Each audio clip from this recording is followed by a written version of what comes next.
Welcome to online classes. Today we are going to start economics third chapter, that is poverty as a challenge. Let us see the overview of this chapter first. In this chapter we are going to deal with one of the most difficult challenges faced by independent India, that is poverty. So after discussing this multi-dimensional problem, through some examples, we will discuss the way poverty is seen in social sciences. Then, poverty trends in India and the world are illustrated through the concept of poverty line. After that, causes of poverty as well as anti poverty measures taken by the government will be discussed. The chapter ends with broadening the official concept of poverty into human poverty. Now let us see the introduction of this chapter. In our daily life, we come across many people who we think are poor. They could be landless laborers in villages or people living in overcrowded juggies in cities. They could they could be daily wage workers at construction sites or child workers in dhabas, etc. They also they could also be beggars in tatters. We see poverty all around us. In fact, every fourth person in India is poor. This means roughly 270 million or 27 crore people in India live in poverty. 2011-12. This also means that India has the largest single concentration of the poor in the world.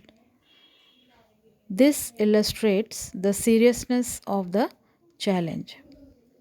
So, here we will see the two typical cases of poverty. Firstly, about the urban case. 33-year-old Ram Sharan works as a daily wage laborer in a wheat flour mill near Ranchi in Jharkhand. He manages to earn around rupees 1500 a month when he finds employment, which is not often. The money is not enough to sustain his family of 6. So in his family there are 6 members. That includes his wife and 4 children aged between 12 years to 6 months. He has to send money home to his old parents who is living in a village near Ramgarh. His father, a landless laborer, depends on Ram Sharan, and his brother who lives in Hazari Bagh for sustenance.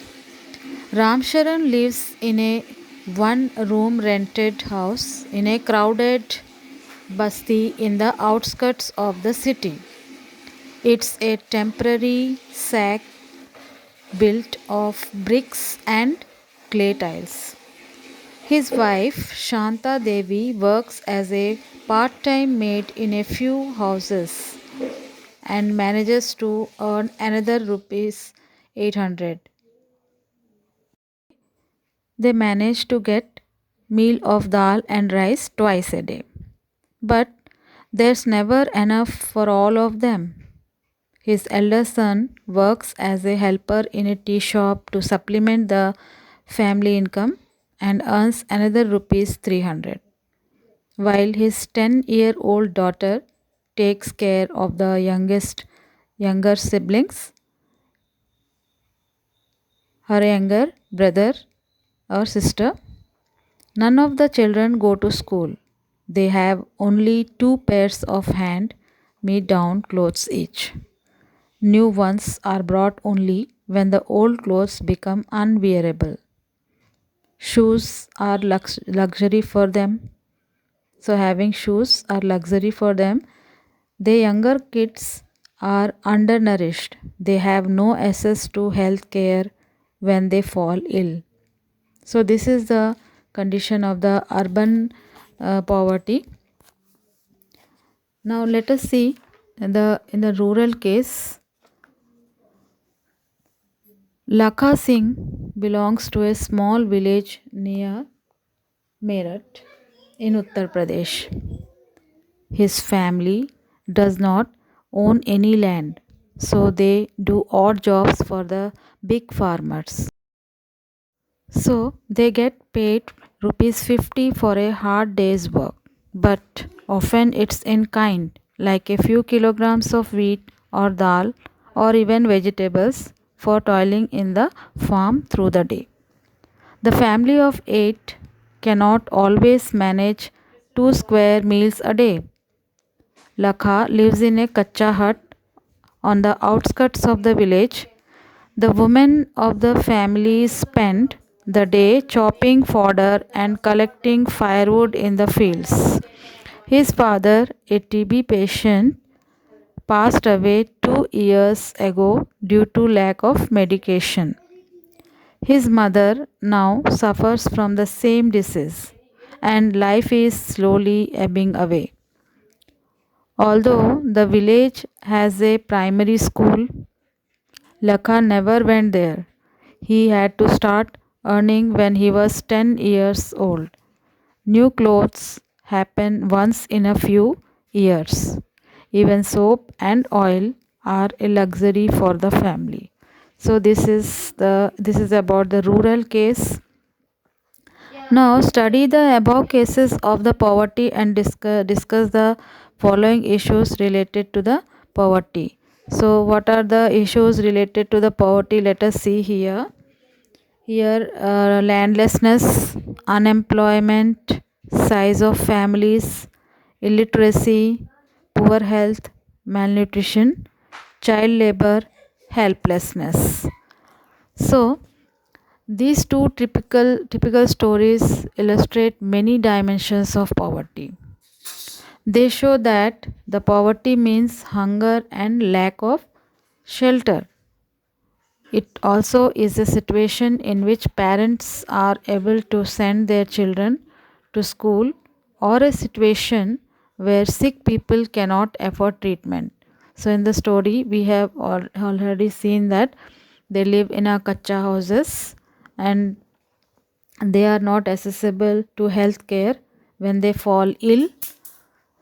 So people also means lack of poverty also means lack of clean water and sanitation facilities. It also means lack of a regular job at a minimum decent level. Above all, it means living with a sense of helplessness. Poor people are in a situation in which they are ill treated at almost every place. In farms, factories, government offices, hospitals, railway stations, etc.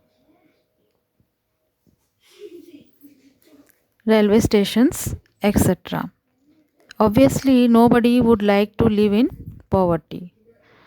One of the biggest challenges of independent India has been to bring millions of its people out of abject poverty.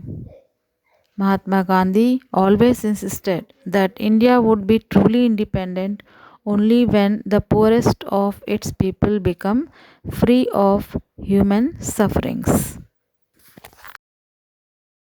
This is the end of today's class. Tomorrow we will continue with the new topic, poverty as seen by social scientists. Thank you.